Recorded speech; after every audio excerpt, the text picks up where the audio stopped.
Auzubillahiminash-shaytanir-rajim. Bismillahir-rahmanir-rahim. Assalamualaikum to everyone. Hope so you all are doing well. This is Aksa Fatma and you are watching Multitech Academy. So today we are going to start our second chapter of database. The name of the chapter is the type of different types of database. So our agenda or our content of our this presentation or this tutorial is that first of all we want to know what is the introduction of database, or to know what is database and the definition of different types of databases, characteristics and their features, appropriate use means where it is used, and the advantages of each database types, and also the disadvantages. So first of all we want to know database. ठीक है, database क्या है? Database is a collection of inter related data stored in a computer. ठीक है, जब हम बात करते हैं inter related data stored in a computer means the collection of data. when we call the collection of data means this is the information. ठीक है, inter related data का मतलब है कि वो एक कलेक्शन ऑफ डेटा है, और जब हम कलेक्शन ऑफ डेटा की बात करते हैं तो वो एक इंफॉर्मेशन की बात आ जाती है. So simply we can also says that the collection of information और द इंटर रिलेटेड डेटा और an organised data is known as stored in a computer is known as database. So इस definition को हम लोग बहुत सी deeply जो है समझ सकते हैं. तो होप सो आप लोगों को ये बात समझ में आ गई होगी. डेटा क्या होता है? डेटा रॉ फैक्ट होता है और बिट ऑफ इंफॉर्मेशन होती है. मींस इंफॉर्मेशन का एक पार्ट होता है. इंफॉर्मेशन क्या होती है? इंफॉर्मेशन मल्टीपल डेटा का ऑर्गेनाइज सेट होता है. ठीक है, कि हम लोग बहुत सारे डेटा को एक ऑर्गेनाइज मैनर के अंदर, स्ट्रक्चर्ड वे के अंदर या टेबल के अंदर रखकर जो है उसे रीड करें या उसको स्टोर करें, वो इन्फॉर्मेशन कहलाती है. अब उसी इन्फॉर्मेशन को हम लोग मैनेज्ड कर दें. ठीक है, उस इन्फॉर्मेशन, एक इन्फॉर्मेशन के बजाय मल्टीपल इन्फॉर्मेशन को जब हम लोग मैनेज करते हैं, उसको एक दूसरे के साथ इंटर रिलेट करवा देते हैं और कंप्यूटर के अंदर स्टोर करते हैं. So this type of data is known as database. So important of database क्या है? Provide a highly efficient method for handling the large amount of different types of data with easy. ये बता रहा है कि database की सबसे अहम बात ये है कि ये जो होता है लार्ज अमाउंट ऑफ डेटा को बहुत इजीली और बहुत से डिफरेंट मेथड्स के साथ जो है हैंडल कर लेता है. ठीक है, कि आप लोग इजीली अपने बिजनेस का डेटाबेस, अपने अकाउंटेंट्स का डेटाबेस, सेल्समैन्स का डेटाबेस, अपने शॉप्स का डेटाबेस अगर डेटाबेस के अंदर या फिर किसी एप्लीकेशन के अंदर स्टोर करते हैं या किसी सॉफ्टवेयर का यूज़ करते हुए उसे ऑर्गेनाइज्ड करते हैं, तो डेटाबेस, कंप्यूटर डेटाबेस के थ्रू आप लोग को उसे बहुत अच्छे वे के अंदर हैंडल कर सकते हैं. So database allow the data to be stored systematically. जब हम लोग डेटाबेस की बात करते हैं और सिस्टमेटिकली की बात करते हैं तो डेटा हमारा कंप्यूटर के अंदर सेव हो रहा होता है. जैसे हम लोग अपने मोबाइल के अंदर देखते हैं कि व्हाट्सएप के अंदर जब हम डिफरेंट डिफरेंट पीपल्स को मैसेजेस सेंड कर रहे होते हैं तो वो कहाँ सेव हो रहे होते हैं? वो एक डेटाबेस के अंदर सेव हो रहे होते हैं और हमें व्यू हो रहे होते हैं. अगर हम लोग को कोई पुराना मैसेज देखना हो जो कि डिलीटेड ना हो तो उसको हम लोग सर्च बार से सर्च भी कर लेते हैं. So this is the importance of database कि आप लोग किस तरह सिस्टमेटिकली डेटा को, स्टोर डेटा को देख भी सकते हैं. This data can easily B retrieve means आप लोग उसको इजीली रिट्रीव भी कर रहे हो, फिर फिल्टर भी हो जाता है और सॉर्ट आउट भी कर सकते हैं. फॉर एग्जाम्पल, अगर आप लोगों को कोई डेटा, आप लोगों ने रजिस्ट्रेशन फॉर्म जो है कहीं जो है यूनिवर्सिटी के अंदर फिल किया है, तो वो रजिस्ट्रेशन फॉर्म के अंदर कोई मिस्टेक हो जाए और वही registration form same examination hall में भी यूज़ होना हो, वही जो है आपकी रजिस्ट्रेशंस में यूज़ होना हो, लाइब्रेरी में यूज़ होना हो, वही फॉर्म आपका, लेकिन उसके अंदर आपका रोल नंबर जो है वो गलत जो है टाइप्ड हो गया. लेकिन अब आप लोगों को अलग अलग जाकर हर पोर्शन में जाकर अपना फॉर्म दोबारा फिल नहीं करना पड़ेगा, क्योंकि सिस्टमेटिकली डेटा को अपडेट करता है. तो ये कहाँ होगा? आप लोग सिंपली अपनी प्रोफाइल पर जाएंगे अपने डेटाबेस के अंदर और अपने रजिस्ट्रेशन फॉर्म के अंदर जो है अपना रोल नंबर जैसे सेट करेंगे तो जहाँ जहाँ पर वही वो डेटा रिक्वायर्ड होगा वो ऑटोमेटिकली क्या हो जाएगा? अपडेट हो जाएगा और वो एक्यूरेटली अपडेट हो जाएगा. तो ये जो है वो डेटाबेस सिस्टमेटिकली और कंप्यूटर डेटाबेस की एक ख़ास बात है कि आप लोग जल्दी से डेटा को एक्सेस कर सकते हैं, उसको सॉर्ट आउट कर सकते हैं, उसको फ़िल्टर कर सकते हैं, उसको अपडेट कर सकते हैं। तो नेक्स्ट आते हैं हम लोग की हमारी फर्स्ट टाइप जो आती है डेटाबेस की, type number 1 flat file database. ठीक है, फ्लैट फाइल डेटाबेस, अभी जितनी भी डेटाबेस की टाइप्स हम लोग पढ़ने जा रहे हैं ये फाइल बेस्ड सिस्टम नहीं है। फाइल बेस्ड सिस्टम को हम लोगों ने पिछली ट्यूटोरियल के अंदर कवर कर लिया था। अब जो है हम लोग कंप्यूटर बेस डेटाबेस की बात कर रहे हैं। तो पहली जो टाइप आती है फ्लैट फाइल डेटाबेस आती है। The flat file database is a simple database system that stored और record in a plain text file that have no structured relationship between each record. यहाँ पर ये बताया जा रहा है कि फ्लैट फाइल डेटाबेस जो होता है वो आपके डेटा को जो होता है वो as a plain text store करता है। उसके अंदर आप लोग इमेजेस स्टोर नहीं करते हो सकते उस डेटाबेस में। उस डेटाबेस में आप लोग कोई ऑडियो रिकॉर्ड नहीं कर सकते, कोई वीडियो रिकॉर्ड नहीं कर सकते। सिर्फ और सिर्फ थ्योरेटिकली आप लोग उसके अंदर काम कर सकते हैं। इनफैक्ट कैलकुलेशंस तक भी नहीं कर सकते आप लोग। तो that have no structured relationship. और अगर आपको एक छोटे से बिजनेस का डेटा पुट करना है टेबल्स के अंदर, तो आप लोग उस 2 टेबल्स को आपस में इंटर रिलेटेड भी नहीं करवा सकते, एक दूसरे की रिलेशनशिप भी नहीं करवा सकते। सो ये कहलाता है फ्लैट फाइल डेटाबेस। सो हम लोग देखते हैं फर्दर इसकी कैरेक्टरिस्टिक्स क्या हैं। कैरेक्टरिस्टिक्स और फीचर्स इसके ये हैं कि किस तरह यूज़ होता है। भाई ये जो होता है store all data in one large table, means अगर जितना भी आपको एक छोटे बिजनेस का डेटा पुट करना है तो एक ही टेबल के अंदर सारा डेटा पुट करना होगा, क्योंकि 2 टेबल्स की रिलेशनशिप इसके अंदर हो नहीं सकती। Each line of the text hold one record. ठीक है, वो कह रहे हैं हर एक जो लाइन होगी, हॉरिजेंटल लाइन होगी, वो एक रिकॉर्ड को सेव करेगी। और जो फर्स्ट लाइन होगी वो आपकी फील्ड्स के नेम होंगे। ठीक है, कि नाम, roll number, CNIC, serial number, ये जो है वो एक रो जो होगी वो आपकी फील्ड्स के नेम के साथ होगी। इसकी एग्जांपल मैं आपको नेक्स्ट जो है सेक्शन में दिखाती हूँ किस तरह होती है, और करके भी दिखाती हूँ कि ये किस तरह का फ्लैट फाइल डेटाबेस होता है। The different field in the record are separated by the delimiters, means इसके अंदर हम लोग वर्टिकल जो है वो लाइंस लगाकर, टेबल टाइप की लाइंस नहीं लगा सकते, हम लोगों को यहाँ पर कॉमा लगाना पड़ता है, क्योंकि एक फ्लैट फाइल और पुराना डेटाबेस स्टाइल है जब ज़्यादा रिसोर्सेज नहीं होती थी।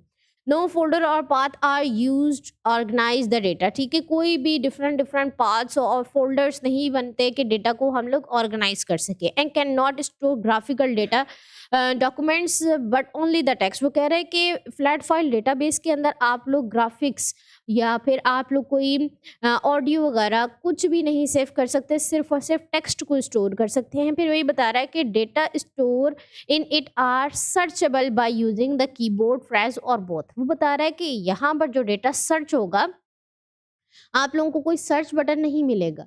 आप लोग देखेंगे आप लोगों के पास नोटबुक होती है या फिर नोटपैड होता है, उसको ओपन करते हैं, कोई टेक्स्ट वगैरह लिखते हैं और आप वो एक ही समझे आपका एक ही पेज होता है, टेक्स्ट फाइल होती है, उसके अंदर जितना भी डेटा स्टोर्ड होता है वो टेबल वाइज स्टोर हो या फिर वो कॉलम वाइज स्टोर्ड हो, उसको सर्च अगर करना हो तो हम लोग फाइंड करते हैं, कंट्रोल एफ दबाते हैं तो फाइंड का सर्चेबल जो है आपके पास एक कॉम्बो बॉक्स ओपन हो जाता है, वहाँ पर आप लोग अपना डेटा पुट करके फाइंड करते हैं। सो यहाँ पर कोई एक खास टेक्निक यूज़ नहीं होती, बस उसी नोटपैड के अंदर आपको वो सर्चिंग इंजन दे देता है।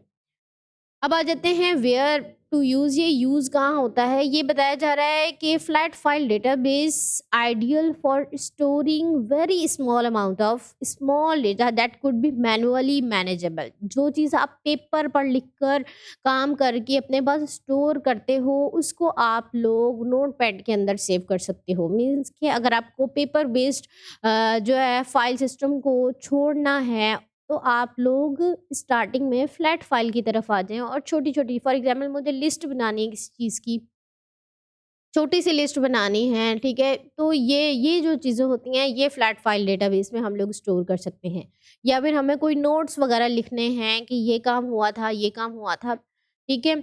ये आप लोग कर सकते हैं। फिर इसकी एग्जांपल दी है, we can use the flat file database to store record for finding और saving for small group of peoples. ठीक है, वो बता रहा है कि आप लोग स्टोर कर सकते हो रिकॉर्ड को और सेव कर सकते हो किसके लिए, small group of peoples, because there is no many fields. इसके अंदर ज़्यादा से ज़्यादा फील्ड्स नहीं बना सकते, ज़्यादा से ज़्यादा फील्ड्स बनाएंगे तो आप लोगों को वो कॉम्प्लिकेटेड लगना शुरू हो जाएगा, और जब कॉम्प्लिकेशंस बढ़ती जाएंगी तो आप लोगों को डेटा को सर्च करना मुश्किल हो जाएगा। The use of the multiple table is not necessary as well, and there is no complex process to perform। यहाँ पर multiple tables attached भी नहीं हो सकते, interlinked भी नहीं हो सकते, और ना ही इसके अंदर कुछ इस तरह का हो सकता है कि आप लोगों के पास कॉम्प्लेक्स प्रोसेस बन जाए, प्लेटफॉर्म ऐसा बन जाए कि बहुत कॉम्प्लेक्सिटीज आ जाए, क्योंकि ये सिर्फ और सिर्फ एक टेबल के ऊपर वर्क करता है। तो हम लोग आते हैं यहाँ पर कि इसकी एडवांटेजेस क्या हैं एंड डिसएडवांटेजेस क्या हैं। उससे पहले हम लोग इस इमेज को थोड़ा और से देख लेते हैं। आप लोग देखिएगा कि ये एक फाइल बनी हुई है जिसके अंदर हम लोगों ने सेमेस्टर 3 फंडिंग, यानी कि ये टेबल का नेम है 1 2 3 एंड सो ऑन। ये जो वर्टिकली है ये कॉलम्स हैं, ठीक है। वर्टिकली जो होते हैं वो कॉलम्स, उन्होंने कहा जो फर्स्ट लाइन होगी वो फील्ड्स की लाइन होगी, ठीक है। फील्ड्स की लाइन आ गई आपके पास, और बाकी ये जो हॉरिजॉन्टल लाइंस हैं ये रिकॉर्ड्स है। Each horizontal line is known as records, ठीक है। जब भी हम लोग टेबल्स की बात करते हैं तो इसी तरह डेटा स्टोर होता है। तो आप लोग देखिए, डेट का बना दिया, अमाउंट का बना दिया, एटीएम एंड सो ऑन। जो चीज़ें आप लोगों को पुट करनी थी आप वन बाय वन डेटा को पुट करते जा रहे हैं, ठीक है। मीन्स इतने छोटा छोटा टेबल हो जिसमें कम जो है इंफॉर्मेशन स्टोर की जाए, कम डेटा स्टोर किया जाए, वो यूज़ होता है किसके लिए, वो फ्लैट फाइल डेटाबेस कहलाता है, और फ्लैट फाइल के लिए ही यूज़ होता है, सिंपल डेटाबेस यूज़ होता है। तो इसकी एडवांटेजेस क्या हैं, इसके एडवांटेजेस एंड डिसएडवांटेजेस की तरफ अगर हम लोग आए हैं तो flat file database easier to set up and use, ठीक है। सिंपल होता है, आप सिर्फ टेक्स्ट लिखते हो और काम हो जाता है और इसको यूज़ कर सकते हो। ये हमारे सिस्टम का कम से कम स्पेस लेता है, लिखा हुआ है कंज्यूम लेस स्पेस, ठीक है। फिर नो स्पेशल सॉफ्टवेयर और हार्डवेयर रिक्वायर्ड। फॉर एग्जाम्पल, अगर आप लोग नोटपैड के ऊपर अपना टेक्स्टिंग डेटा को स्टोर कर रहे हो तो नोटपैड तो आप लोगों को इंस्टॉल करना ही नहीं पड़ता, ना ही उसके लिए ज़्यादा से ज़्यादा हार्डवेयर रिक्वायर्ड होता है। सो सिंपल, जब आप लोग जो है ऑपरेटिंग सिस्टम इंस्टॉल करते हैं तो आप लोगों के पास ये आ जाता है, ऑफन फ्री और चीप, ठीक है। अक्सर ये जो है वो फ्री है आप लोगों के लिए। और डिसएडवांटेजेस क्या है, प्रॉन टू डेटा करप्शन और डुप्लीकेशन, सही है। सबसे इम्पॉर्टेंट चीज़ जो डेटाबेस कंप्यूटर और एडवांस डेटाबेस हमें प्रोवाइड करता है, डुप्लीकेशन को रोकना। फ्लैट फाइल डेटाबेस के अंदर डेटा की डुप्लीकेशन लाजमी है, होगी, ठीक है, और इसके अंदर एरर्स भी आ सकते हैं। फिर हार्ड टू अपडेट और मॉडिफाई, अगर आप लोगों को कोई चीज़ अपडेट करनी हो और अगर आपने थोड़ा सा अपने डेटा को लेंदी कर दिया हो तो उसको अपडेट करना भी मुश्किल हो जाएगा आपके लिए। फिर पुअर एक्सेस कंट्रोल, यानी कि बहुत मुश्किल होता है इसको फिर फाइंड करना, एक्सेस करना, and can not perform complex processes. Means इसके अंदर सॉर्टिंग करना, फिल्टरिंग करना डेटा की, या फिर डेटा को एक गुड वे से फाइंड करना, मीन्स क्यूरीज वगैरह लगाना, ये बहुत जो है इस तरह के कॉम्प्लेक्स प्रोसेसेस आप इसके ऊपर अप्लाई नहीं कर सकते। फॉर एग्जांपल, आप लोगों को इसकी एग्जांपल दे देती हूँ। नोटपैड हम लोग ऑन करते हैं, नोटपैड के अंदर आप लोग यहाँ पर देखिएगा कि फर्स्ट लाइन पर मैं स्टूडेंट्स के नाम से टेबल बना रही हूँ। पहला आ जाता है हमारा सीरियल नंबर, और उन्होंने कहा कि हर लाइन जो होगी वो या तो पाइप लाइन से ब्रेक की जाएगी हर फील्ड, या फिर कॉमा से, या फिर सेमीकोलन से, आप जिससे भी कर लें। यहाँ पर फिर मैं आ जाती हूँ नेम की तरफ, नेम लगा दिया। फिर उसके बाद जो है मैंने यहाँ पर रोल नंबर लगा दिया। तो ये 3 चीज़ें हम लोग फ़िलहाल इसके अंदर पुट करने जा रहे हैं। तो जो पहली जो चीज़ आप लोगों को नज़र आएगी, हम लोगों ने क्या करना है, ये पहली लाइन किस चीज़ की हो गई, ये आपके पास ये फ़ील्ड्स की हो गई। तो हम लोग यहाँ पर अभी first serial number 1, name Asad, और रोल नंबर जो है उसका हम लोग यहाँ पर लिख रहे हैं DIT01, ठीक है, ये लिख देते हैं हम लोग, सिंपल टू अंडरस्टैंड हो जाएगा। सीरियल नंबर 2, अच्छा जी, सेकंड नेम जो है वो है अली का, और इसका सीरियल नंबर जो है, या फिर हम लोग कह दें कि उसका रोल नंबर है 02, ठीक है। ऑनवर्ड इस तरह ही हम लोग 5 रिकॉर्ड्स पुट करते हैं, और अगर ये 10-20 रिकॉर्ड्स होते हैं तो वो क्या जाता कहाँ चला जाता है, तो ये भी आपको दिखा देती हूँ। जॉन नेम आ जाता है, और जॉन के बाद मैं इधर ये मैं मैन्युअली इसके अंदर जब डेटा एंटर करती हूँ, तो ये आप लोग देखिएगा मेरी सीरियल नंबर में भी मिस्टेक हो सकती है। अगर मैं लेंथी आ रही हूँ, मैंने फिर दोबारा 3 लगा दिया और डेटा को यहाँ पर लिख दिया खान, और GIT 3 यहीं पर दोबारा लगा दिया मैंने, यानी कि एक मिस्टेक मैंने जानबूझकर की है। लेकिन अगर जब आप लोग बड़ी एग्ज़ाम्पल्स करते जाएँ,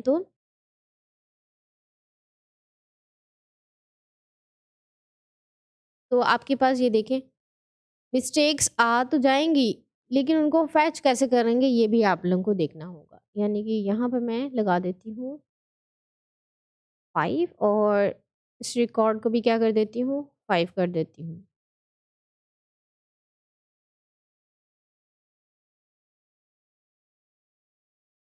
अब मुझे डेटा फाइंड करना है, फॉर एग्ज़ाम्पल ये अलॉट ऑफ डेटा है। 5 की जगह पर समझिए काफ़ी सारा डेटा है, मैं कंट्रोल F दबाती हूँ और फाइंड करती हूँ। फाइंड कर दिया मैंने 3 को, ठीक है। जैसे ही मैं फाइंड करूँगी, तो ये मुझे कह रहा है एक और है, ठीक है। 1 और 2 डेटा वो मुझे दिखाएगा, ठीक है। वो मुझे 2-3 बार 3 दिखा रहा है। डेटा को फाइंड करना मुश्किल है, सही है। फिर अगर मैं यहाँ पर करूँ DIT 03 यानी कि रोल नंबर लिख दूँ, मेरे पास डेटा की डुप्लीकेशन है, तो मुझे 2 दफ़ा ये डेटा पुट करके दिखाएगा। हालाँकि उसी रोल नंबर पर नेम चेंज है। नेम का चेंज होना मुख्तलिफ यानी कि कोई ज़रूरी नहीं है नेम लोगों के एक जैसे भी होते हैं, लेकिन रोल नंबर एक जैसा होना मीन्स डेटा की डुप्लीकेशन आ रही है। किसी भी बंदे का एक जैसा रोल नंबर नहीं हो सकता। CNIC जो है एक ही क्लास के अंदर वो नहीं हो सकती सेम किसी की भी। तो ये यहाँ पर बताया जा रहा है कि फ्लैट फाइल डेटाबेस में जब हम लोग लार्ज अमाउंट ऑफ डेटा को भी स्टोर करने की कोशिश करते हैं, तो डेटा की क्या आ जाती है, उसके अंदर डुप्लीकेशन आ जाती है। So that is the pros of data corruption और डुप्लीकेशन, ठीक है। प्रॉन्स ऑफ एरर भी है, इसको अपडेट करना भी मुश्किल है। अगर आपके पास 100 की तादाद में या 500 की तादाद में आप इसके अंदर डेटा पुट कर देंगे, तो उसको मॉडिफाई भी करना मुश्किल हो जाएगा। So this is of flat file database. तो हम लोग अपनी सेकंड टाइप पर आते हैं, रिलेशनल डेटाबेस पर। More advance and efficient type of database which can store very large amount of data in a set of table that are links together. अब ये बताया जा रहा है कि रिलेशनल डेटाबेस की जब हम लोग बात करते हैं, तो ये most of the advance database कहलाता है, ठीक है। और एफिशिएंट टाइप ऑफ डेटाबेस है जिसके अंदर हम लोग स्मॉल नहीं बल्कि लार्ज बिजनेसेस का लार्ज अमाउंट ऑफ डेटा को स्टोर करते हैं। किस में स्टोर करते हैं, हम टेबल्स में स्टोर करते हैं। और इसके अंदर इस रिलेशनल डेटाबेस के नाम से ही पता चल रहा है कि इसके अंदर जो मल्टीपल टेबल्स के अंदर मल्टीपल डेटा स्टोर्ड होता है, तो वो मल्टीपल वेज के अंदर रिलेशनशिप रखता है। जो टेबल्स आपस में रिलेशनशिप रखते हों वो रिलेशनल डेटाबेस कहलाते हैं, ठीक है। फिर हम आ जाते हैं इसकी करेक्टरिस्टिक्स पर। ये बता रहा है use of multiple table to store the record and each table is composed of the record in rows and column. ये बता रहा है कि इसके अंदर जब हम डेटा को स्टोर करते हैं, तो मल्टीपल टेबल्स के अंदर स्टोर करते हैं, और हर टेबल के अंदर रोज एंड कॉलम्स में डेटा स्टोर किया जाता है। Each column is a field, ठीक है। कॉलम्स को हम लोग फील्ड कहते हैं which represent a particular type of information of the entity. ये बता रहा है कि कॉलम्स का जो नेम होता है वो एक पर्टिकुलर इंफॉर्मेशन रखता है। फॉर एग्जाम्पल मैंने कॉलम का नाम जो है वो CNIC रखा है, तो उस टेबल के अंदर उस कॉलम के हर चंक में जो एंटिटी होगी वो किस टाइप की होगी, वो CNIC की होगी, ठीक है। And each row list as a one record, ठीक है। जो पूरी एक लाइन हॉरिजॉन्टल लाइन होती है वो एक रिकॉर्ड कहलाती है। Each field in a table has its own data type. जब हम लोग टेबल डिजाइन करते हैं, और फील्ड्स का नेम रखते हैं, ठीक है। फर्स्ट ऑफ ऑल मैंने सीरियल नंबर रखा। सीरियल नंबर जब मैंने रखा तो सीरियल नंबर का डेटा टाइप में क्या लगाऊंगी, इंटीजर लगाऊंगी कि इसके अंदर नंबर स्टोर्ड होने हैं, ठीक है। फिर मैंने नेम, दूसरी फील्ड का नाम रखा है कि अब दूसरी कॉलम के अंदर सब नेम्स होने चाहिए, तो उस नेम का डेटा टाइप क्या होगा, वो चार होगा, जो होगा स्ट्रिंग होगा, ठीक है, वार चार हो सकता है। फिर मैं थर्ड पर आई तो मैंने जो है CNIC रख दिया। CNIC का डेटा टाइप मैंने, फॉर एग्जाम्पल मैंने उसका नंबर्स रख दिया। डेट और टाइम का डेटा टाइप मैंने कॉलम का डेट रख दिया। तो इससे क्या हुआ, हर कॉलम का अपना डिफरेंट डेटा टाइप होगा और उसी टाइप का डेटा उस कॉलम के अंदर स्टोर होगा। Each record contain a unique instance of data to uniquely identify the record. ये बता रहा है कि हर रिकॉर्ड में कुछ ऐसी यूनिकनेस होगी जिसके थ्रू हर रिकॉर्ड दूसरे रिकॉर्ड से डिफरेंट होगा और उसको फाइंड करना भी आपके लिए आसान होगा, ठीक है। Record within the table are link to record held on the other table through the relationship. ये बता रहा है कि एक टेबल दूसरे टेबल के साथ means multiple of data is stored in one table and multiple data is stored in to another table are link to each other, means दोनों टेबल एक दूसरे के साथ रिलेशनशिप रखते हैं। फॉर एग्जाम्पल आपका एग्जामिनेशन फॉर्म और आपका रजिस्ट्रेशन फॉर्म, ठीक है, ये दोनों एक दूसरे के साथ इंटरलिंक्ड है। अगर आप लोग कंप्यूटर बेस्ड कोई फॉर्म भरते हैं, ठीक है, ऑनलाइन फॉर्म फिल करते हैं, तो ये आप लोगों ने देखा होगा कि जो आप लोगों ने एक दफ़ा रजिस्ट्रेशन करवा दी, जिस जो CNIC, जो नेम, जो फादर नेम, जो एज आपने पुट कर दी, वही सेम रिक्वायरमेंट्स जो होंगी वो एग्जामिनेशन के लिए जाती, एग्जामिनेशन फॉर्म्स के लिए जाती हैं। तो मीन्स रजिस्ट्रेशन का टेबल अलग है और एग्जामिनेशन का टेबल्स अलग है। एग्जामिनेशन में कुछ ऐसे एक दो कॉलम्स होंगे जिसमें जो है थोड़ी सी आपको चेंजिंग्स करनी होंगी, लेकिन दोनों टेबल के अंदर एक ऐसी आइडेंटिटी होगी, कुछ ऐसी रिलेशनशिप होगी कि डेटा को एक्सेस करना और डेटा को मॉडिफाई करना और डेटा को सर्च करना आप लोगों के लिए इजी होगा। The statement of inserting, retrieving, updating और deleting the data in the relational database are made by the queries which are written in SQL। ये बता रहा है जा रहा है कि जब हम लोग रिलेशनल डेटाबेस की बात करते हैं तो हम लोग वो उसका डेटा इंसर्ट करना, मीन्स टेबल के अंदर डेटा को इंसर्ट करना, टेबल के अंदर से डेटा को वापस लेकर आना, या फिर उसको कहेंगे रिट्रीव करना, या उसको अपडेट करना, मीन्स कि कोई गलती हो गई उसको मॉडिफाई कर दिया, या टाइम टू टाइम अपडेट हो रहा है, या मुझे कुछ ईयर्स के बाद वो डेटा डिलीट करना है अपने रिलेशनल डेटाबेस के अंदर, तो हम लोग क्यूरीज यानी कि क्वेश्चनिंग का यूज़ करते हैं। और जो क्यूरीज किस में लिखी जाती हैं, SQL में। SQL is a structured Curie language, ठीक है, इसके थ्रू डेटा को मॉडिफाई किया जाता है। सो वेयर टू यूज़, ये कहाँ यूज़ होता है, ये बताया जा रहा है widely use in a many different industry ranging from small to large companies too. ये बताया जा रहा है कि ये रिलेशनल डेटाबेस जो होता है बड़ी से लेकर छोटी कंपनीज के अंदर जितना भी इंडस्ट्रियल डेटा रिक्वायर्ड होता है वो उसके लिए रिलेशनल डेटाबेस स्टोर होता है, बिकॉज उसमें ये लोग stored financial record of the whole industry, financial record को स्टोर करते हैं। कीप ट्रैक ऑफ इन्वेंटर, ठीक है, कौन कौन वहाँ पर आए, hold customer and supplier information के कौन कौन से कस्टमर थे, किसको सप्लाई का काम मिला था। Keep track of the customer order कि कौन से कस्टमर ने कौन सा ऑर्डर दिया है। Keep record of an employees etcetera, ठीक है, एम्प्लॉयज़ कौन से हैं, एम्प्लॉयज़ के पास कौन से कस्टमर आए, कौन से कस्टमर हमारे रेगुलर हैं, कौन से कस्टमर ने कौन सा हमें डेटा जो है या फिर हम लोग कहेंगे कौन से कस्टमर ने क्या ऑर्डर किया है। ये सब चीज़ें आपस में इंटरलिंक्ड है, ठीक है। फॉर एग्जांपल ये देख लें आप लोग table number 1, the image is blur but I am going to show you कि किस तरह रिलेशनशिप हो रही है। फॉर एग्जांपल ये आपका एम्प्लॉय टेबल है, एम्प्लॉय टेबल कस्टमर टेबल के साथ लिंक्ड है, कस्टमर टेबल फाइनेंशियल के साथ, या फिर डिफरेंट डिफरेंट जो है आपके उसके साथ कनेक्शंस हैं, ठीक है। ये टेबल्स हैं, ये टेबल्स यहाँ पर दिखाए गए हैं, लेकिन जब हम लोग इसकी प्रैक्टिस करेंगे अपनी सॉफ्टवेयर्स वगैरह पर तो आप लोगों को समझ में आएगा किस तरह रिलेशनल डेटाबेस वर्क करता है। तो इसकी एडवांटेजेस तो बहुत ज़्यादा हैं। Can store vast amount of data, जहाँ पर फ्लैट फाइल डेटाबेस छोटा-सा डेटाबेस स्टोर कर रहा था, यहाँ पर large amount of data store कर रहा है। इंश्योर डेटा इंटीग्रिटी, ठीक है? डेटा को जो है अगर कॉम्प्लेक्सिटी भी होगी तब भी डेटा फाइंड कर सकते हैं। ईज़िली एक्सटेंडेबल एंड मॉडिफाएबल, बहुत आसानी से आप लोग इसको मॉडिफाई अपडेट कर सकते हो। Facilitates data accessibility, searchability and reporting. ये कह रहा है कि रिलेशनल डेटाबेस के अंदर आप लोग डेटा को ईज़िली एक्सेस कर सकते हो, उसको सर्च कर सकते हो, उसकी रिपोर्ट्स जनरेट कर सकते हो, उसको सॉर्ट आउट कर सकते हो। बेटर परफॉर्मेंस, ठीक है? जब हम लोग किसी अच्छे सॉफ्टवेयर पर ओरेकल पर काम करते हैं तो उसकी परफॉर्मेंस भी लाजवाब होती है। Allow the multiple user to access this data, means administrator user को अलग राइट्स होते हैं, फिर आपके यूजर को अलग राइट्स होते हैं, और मल्टीपल कंपनीज के जो डिफरेंट एडमिनिस्ट्रेशन ब्रांचेस में होते हैं यूजर्स, उनको अलग अलग जो है वो प्रिविलेजेस होती हैं डेटा को एक्सेस करने की। फिर एडवांस डेटा सिक्योरिटी और रिलेशनल डेटाबेस की जब हम लोग बात करते हैं तो उसके साथ हम लोग सिक्योरिटी की बात करते हैं कि इसके अंदर डेटा की सिक्योरिटी बहुत ज़्यादा है, ठीक है? फिर इसकी डिसएडवांटेजेस क्या है? स्टीप लर्निंग कर्व, ठीक है? Step learning curve, expensive to set up and maintain, ठीक है? इसके अंदर खर्चा होता है, ठीक है? किस तरीके का खर्चा होता है? हमारा हमारा इसके अंदर हार्डवेयर रिक्वायर्ड होता है। मेंटेनेंस के लिए आप लोगों के पास एक जो है गुड डेवलपर होना चाहिए, ठीक है? आपके पास डेटाबेस डेवलपर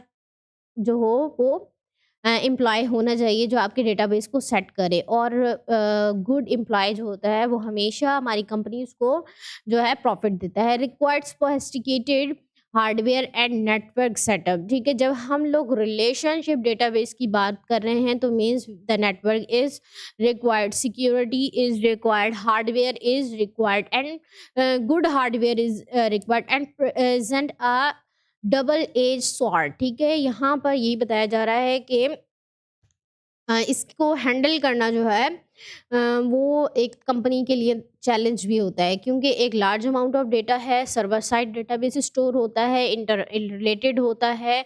उसके लिए हमारे पास जो ट्रेनीज होते हैं उनको भी ट्रेन करना होता है कि किस तरह काम होगा। एडमिनिस्ट्रेटर्स को भी जो है वो ट्रेनिंग वगैरह सब कुछ दिया जाता है। So this is it for today's.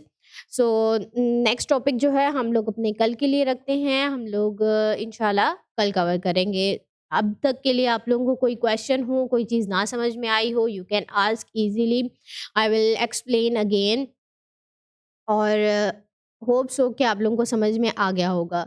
तो अब तक के लिए अल्लाह हाफ़िज़।